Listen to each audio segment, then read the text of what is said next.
A lack of government oversight creates problems in tracking the growing number of potentially dangerous reactions to cosmetics.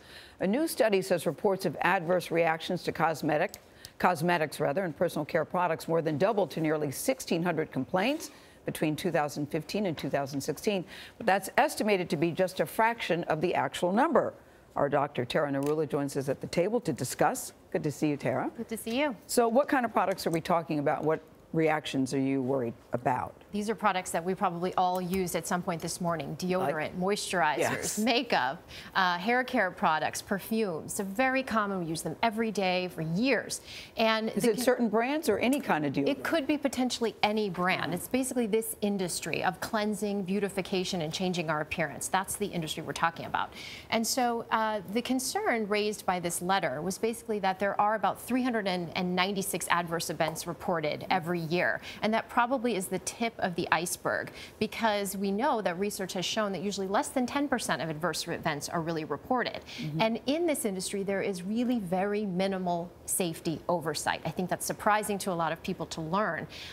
In 2015 to 2016, this jump that you talked about was primarily from 3 different product lines: hair care, skin care, and tattoos. And the complaints can range from skin irritation, rashes, hair loss, allergic reactions, and then longer-term concerns about cancer, reproductive problems, and endocrine disruptions. Is there a push for more oversight?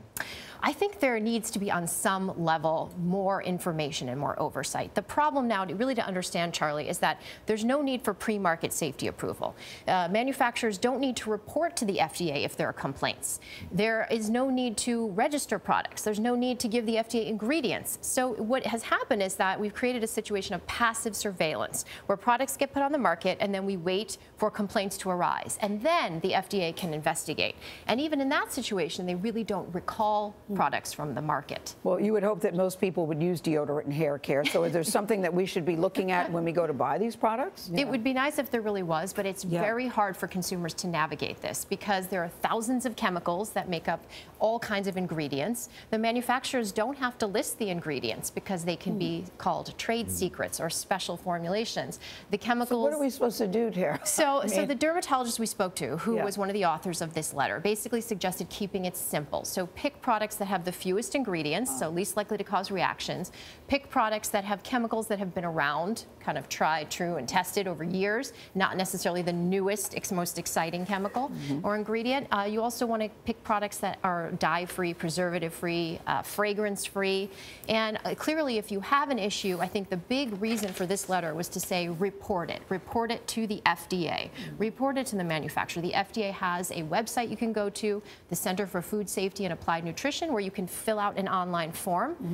And the more data we have, as the author said, if we can't measure it, we can't manage it. Got it. That's what we need to do. Can't measure, can't manage. Exactly. Thank you, Tara. Thank you very much, Tara.